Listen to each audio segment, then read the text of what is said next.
Accueilli à l'entrée de la commune de Chitourou par toutes les forces vives de cette municipalité, le gouverneur de province a salué à bord de sa Jeep 4x4 toute cette marée humaine qui arpentait cette artère qui mène vers le stadium de basket.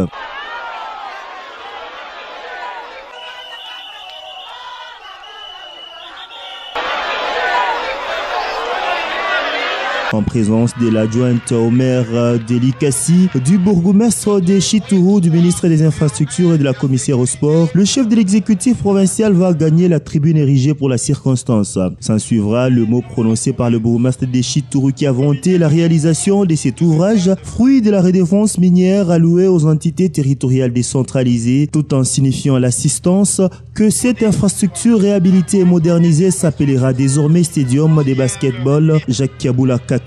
Prenant la parole, le gouverneur Jacques Kaboula Katoué, en véritable fils de la commune de Chitourou, rendra hommage au président de la République Félix-Antoine Tshisekedi Tshilombo et a rassuré la population de Chitourou de son implication personnelle afin de résoudre les problèmes d'insécurité, de desserte en eau potable et en énergie électrique. C'était avant de saluer la collaboration entre son gouvernement et les députés provinciaux et nationaux élus d'Elikassi. Mais lakini tunapikia plus aksanti le président de la République Félix Antoine Tshisekedi. Parce que kama alichika kunyacha kuchichwa hii province, c'est tout simplement dû à makazi ya hivi. Donc kazi tulipata pour gouverneur haiko kazi ya shibe nyewe, mais ni kazi ya résoudre ma problème yenu. C'est comme ça, problème ya insécurité munasema tunaishikia et nous allons mettre le moyen pour kumbalisha ile insécurité. Problème ya mai tulisumbulia na DG wa Jekamine, tapenda que la Jekamine akuya lurishe circuit ya mai. Évidemment kuko aussi problème ya moto. Mwa muzobelake kulala mweushi. Donc il faut tunatengeneza na mambo ya moto pour que Chitourou ikuwe na moto ya mzuri, moto stable. Par la suite, le gouverneur va couper le ruban symbolique accédant ainsi au stadium réhabilité et modernisé. Jacques Kaboula Katoué va procéder à la distribution des équipements aux équipes des basketball composées des ballons, des jeux de vareuses et des baskets. Pour pimenter l'événement, le chef de l'exécutif provincial lancera le championnat des galas de basketball dont la première rencontre a opposé le BC Mpanda au BC Chitourou. Parti pour inspecter les travaux de réhabilitation et modernisation de l'avenue Sendoué en cours d'exécution sur financement du gouvernement provincial, Jacques Kaboula Katoué a été ovationné par la population venue spontanément pour encourager l'initiateur de ces travaux qui avance à la vitesse de croisière malgré les précipitations qu'on enregistre dans la ville de Lubumbashi. Une grande partie de cette artère est déjà couverte d'asphalte et la partie restante est en cours de métamorphose. Le gouverneur de province Jacques Kaboula Katoué l'a constaté lors de sa visite d'inspection sur cette artère où la population est venue spontanément encourager celui qu'elle appelle affectueusement Wandani. Témoin vivant de la démonstration de cette avenue porteur du nom d'un grand homme politique du pays, la population encourage le chef de l'exécutif provincial. Ces Okatangé émettent par ailleurs les vœux de voir cette artère totalement réhabilitée, réouverte à la circulation. C'est très bien fait. Le gouverneur de province Jacques Kaboula Katoué est lui-même venu voir. Félicitations pour le travail réalisé. Le gouverneur de province Jacques Kaboula Katoué a été invité par ses administrés voir l'état actuel du tronçon de l'avenue Lumumba à sa jonction avec Sendoué. Ici, c'est un lac artificiel qui se crée avec ses eaux puantes. Séance tenante, l'autorité provinciale a instruit les directeurs de l'office de voirie et drainage de pallier à cette situation en urgence.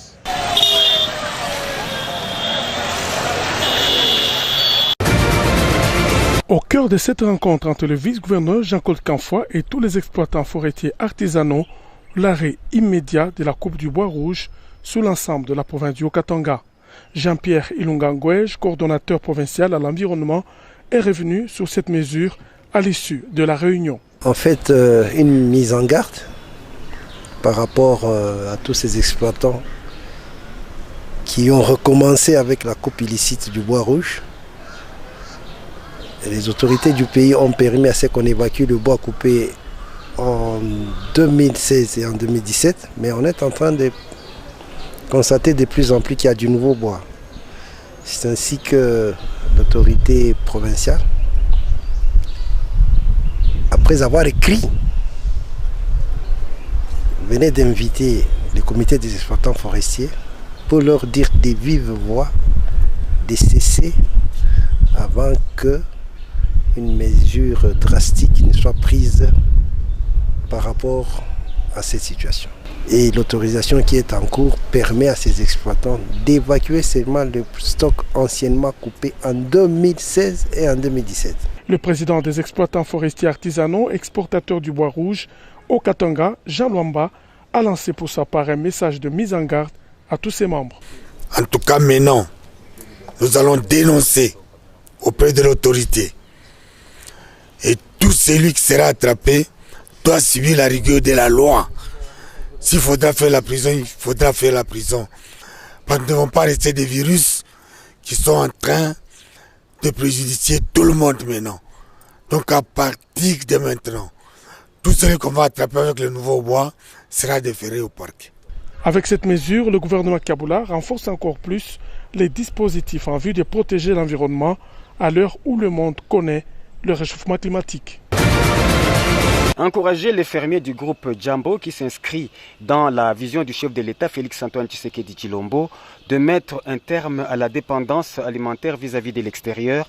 C'est le motif de la visite effectuée au village de Malambwe, à 70 km de Lubumbashi, par le gouverneur de la province du Haut-Katanga. À son arrivée, Jacques Yabula Katwe a inauguré le Room Control, une salle équipée de machines qui contrôlent la température de réserver le maïs stocké dans les 4 silos de 4000 tonnes chacun. Jacques Yabula Katwe a par la suite visité les silos, les engins agricoles qui permettent au groupe Jambo de pratiquer la culture mécanisée et les 400 hectares de terre emblavée à bord de sa Jeep 4x4 sous les explications de Radio Fatouna, le directeur général du groupe Jambo. Il a salué la visite du gouverneur de province.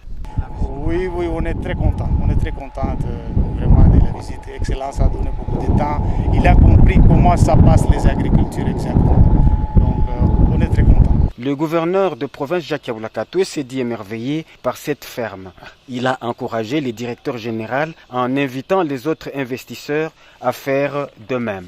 Un étonnement pour moi de voir que l'agriculture qui est développée par Jambo Mat, c'est une agriculture mécanisée et qui nous donne l'espoir de croire en notre politique, celle prônée par le chef de l'État, Félix-Antoine Tshisekedi, qui voudrait améliorer le social de la population haut-katangaise à travers la promotion de l'agriculture.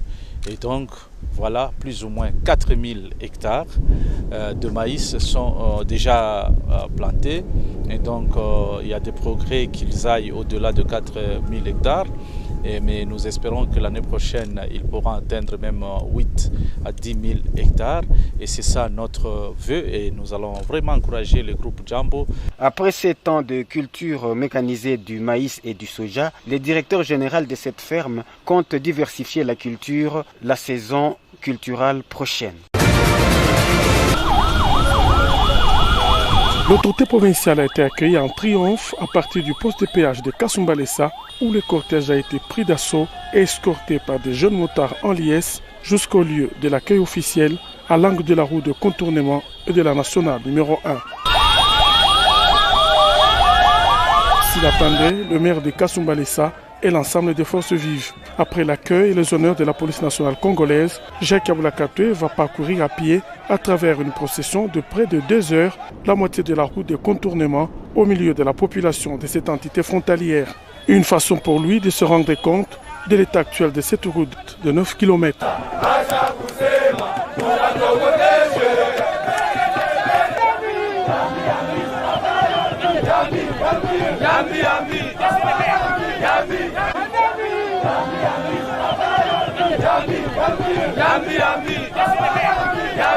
C'était avant de visiter le nouveau port sec doté d'un parking Un bureau juxtaposé à arrêt unique, logé dans un bâtiment à 3 niveaux et qui comprend 32 bureaux.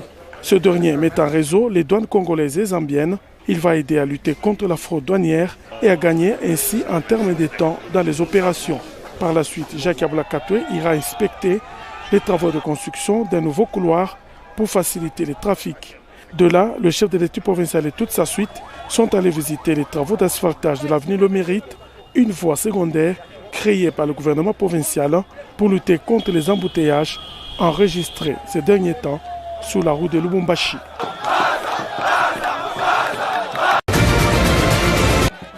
C'est devant le marché Kabulo que les forces vives de Kasumbalesa attendaient l'autorité provinciale pour son adresse. Après l'introduction du maire André Kapampa, Jacques Ablakatoué a dans son message évoqué toutes les questions de développement. Il s'agit notamment de l'agriculture pour garantir l'autosuffisance alimentaire, des routes, de la desserte en eau potable et en énergie électrique, ainsi que de la création de l'emploi en faveur des jeunes pour mettre fin à l'insécurité dans la ville de Kasumbalesa.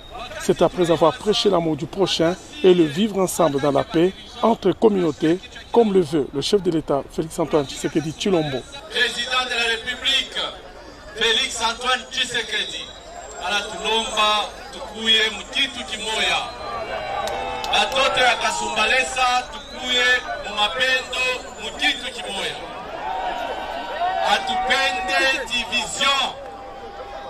atupende division mu makomunote.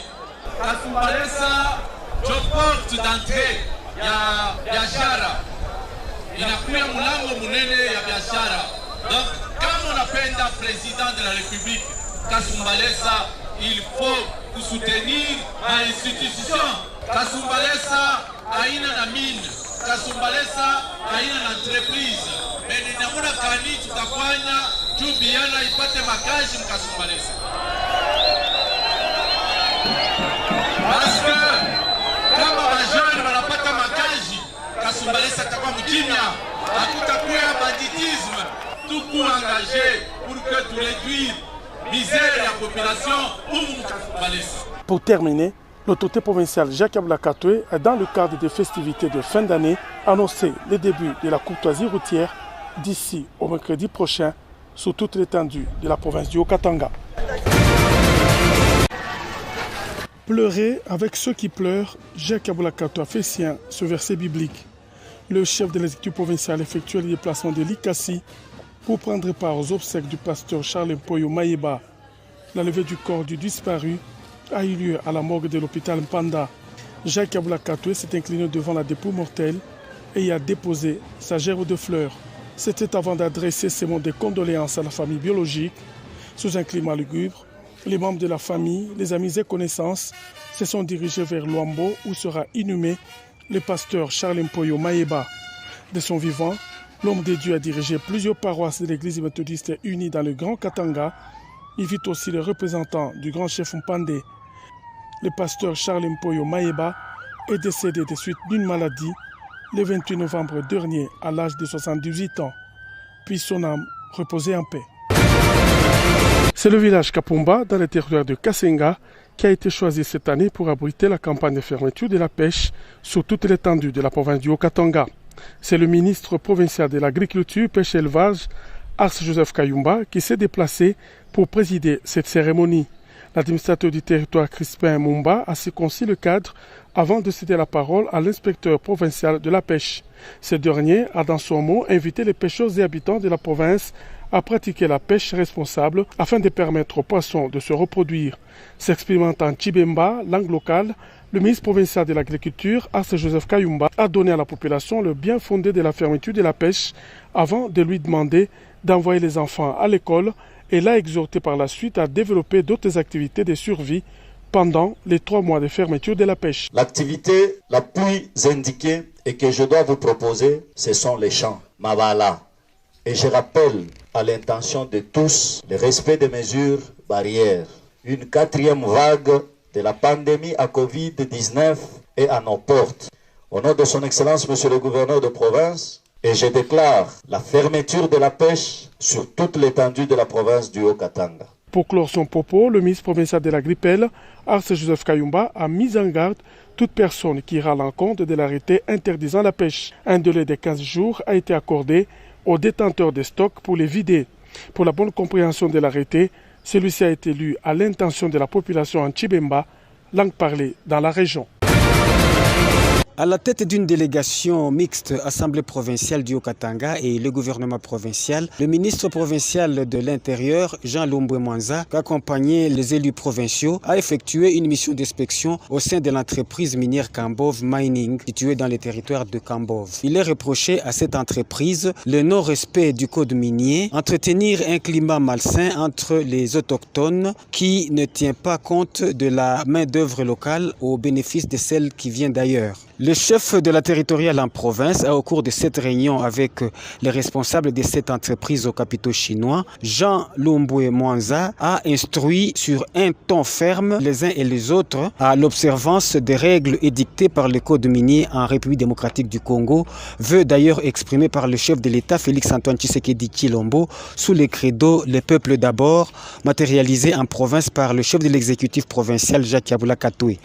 Après débat et délibération dans tout ce que nous avions fait avec la commission mixte et les responsables de Kambove Mining, nous avons senti un relâchement de la part de nos représentants à Kambove. Nous avons décidé de les appeler chez nous pour de simples explications par rapport à cet aspect des choses que nous venons de parler ensemble avec la société. Nous leur avons donné certaines recommandations par rapport à ça. Ils doivent observer le relâchement entre société et la population. Ils doivent encore observer une mesure de sécurité très renforcée. Ils doivent encore observer le code minier qui stipule que la société de la place doit travailler en connivence avec les autochtones. Mais qu'est-ce que nous avons remarqué? Il y a des bus qui quittent Kambo, qui quittent Likasi, qui quittent Lubumbashi, qui quittent Funguru, mais même Kolwezi, pour apporter la main-d'œuvre aussi longtemps qu'ici à Kambove, dans le territoire de Kambove. Il y a aussi les gens qui ont besoin de cet emploi-là. Il a promis de revenir pour s'assurer du respect de mesures prises. Nous allons revenir pour une... C'est un retour sur scène réussi, un nouveau livre, un nouveau spectacle. Une entrée accompagnée d'une présentation de l'auteur, de l'artiste par un de ses disciples. Christian Kunda, cet homme de la Katouba 3, réunit toutes les couches de la population venues de partout pour leur présenter son livre. L'auteur se lit sans se décrire.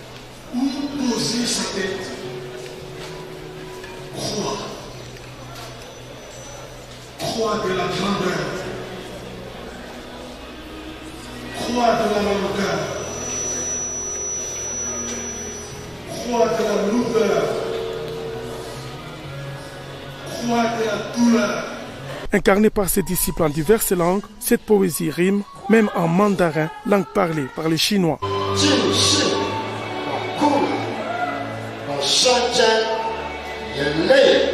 Un jumelage de musique, de comédie et de slam, un genre particulier made by Nkunda, une prestation scénique appréciée à sa juste valeur par la commissaire provinciale à la culture et aux arts, Immaculée Bagabé, a encouragé ce littéraire pour l'encadrement de la jeunesse, l'encadrement de la relève. Je voudrais vraiment encourager ces genres de manifestations. Avec le programme quinquennal qu'a le gouverneur de notre province, Jacques Yabula Katoué, nous pensons que plus tôt nous aurons nos salles, comme ça les gens pourront vraiment bien manifester. Porte-croix, une poésie qui traite de la charge, de l'autoprise en charge, une conscientisation à grande proportion. Le professeur ordinaire Christian Kunda ne pense pas s'arrêter là. La décision de reprendre, c'est parce que justement, j'ai constaté que le monde littéraire que j'ai encadré s'est soufflé.